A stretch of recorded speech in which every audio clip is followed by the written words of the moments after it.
magician will now demonstrate the power of mind over matter using this ordinary teaspoon. Watch carefully as he concentrates on the spoon, using his brain waves to make it bend before our very eyes.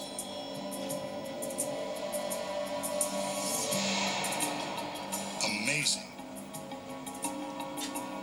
And a bend that won't easily be straightened.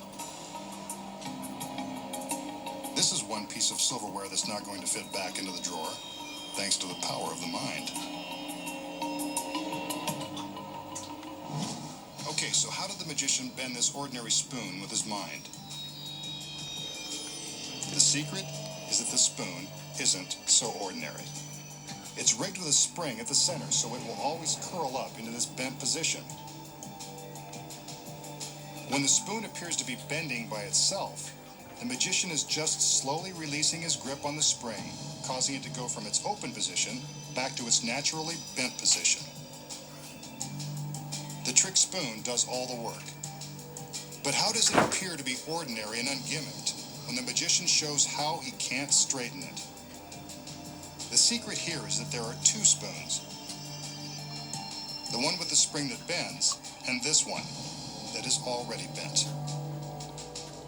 He keeps this identical bent spoon hidden in his hand at the start of the trick. See? He casually holds it in his palm while we are busy watching the other spoon. Once the spring-loaded spoon bends itself, the magician simply switches it for the duplicate bent spoon when he pretends to struggle with it. He's really using some sleight of hand to switch the spoons, leaving the one with the spring hidden in his palm. All he has to do now is show the bent spoon, and we believe he did it all with his mind. But we're smarter than that. We should warn you not to attempt the magician's next dangerous trick, which involves this very imposing-looking sword.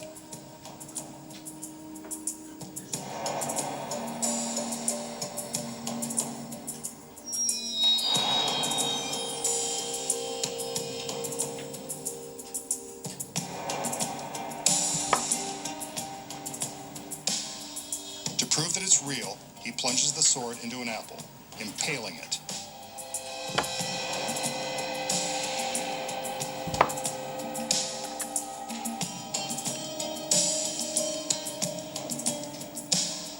He slices the apple in two and offers half to his assistant. She doesn't seem amused. He tosses his half away, then hers. You can bet someone else cleans up the secret warehouse. A little more conjuring to get his girl in the mood.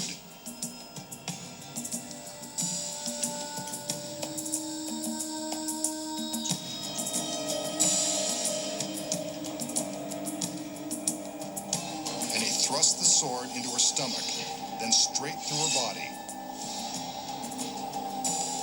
No wonder he didn't let her eat the apple first. You can see the sword is completely through her torso. The magician removes it, gives the girl another magical wave, and all is forgiven. This guy has all the right moves.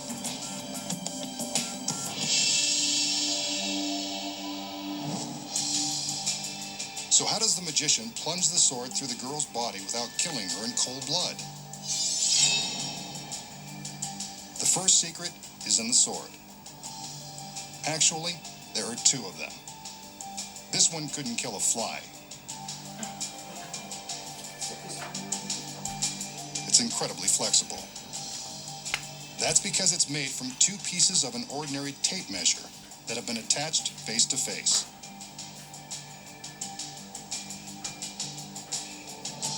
See? It bends at the slightest touch. So if it's that flexible, how did he impale the apple? That's where the second sword comes in. This one is solid. It's sharp and stiff. Very stiff, as his assistant is eager to prove. While our attention was focused on the sliced apple, his assistant was secretly pulling a switch. Here we can see her trading the real sword for the fake, flexible one. But how does the tape measure sword pass through the body of the girl?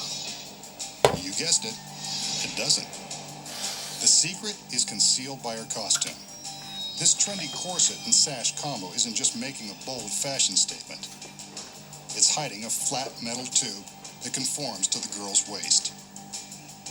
From behind, you can see the back of the tube. To impale the girl, the magician inserts the end of the fake sword into the mouth of the tube. He pushes it into the tube, and it appears to pass through the girl. In reality, it's traveling through the tube, around her waist, and out the backside.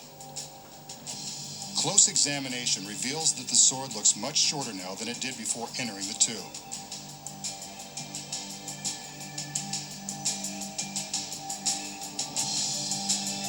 Here's what the metal tube looks like without the corset. See? It's been formed around the girl's waist to provide a channel for the sword. The sword goes in one side, bends through the channel, and eventually comes out the other side. You can see that the girl is never in any real danger. And that's how the magician impales the same girl over and over, without running out of assistance or running from the law. Next.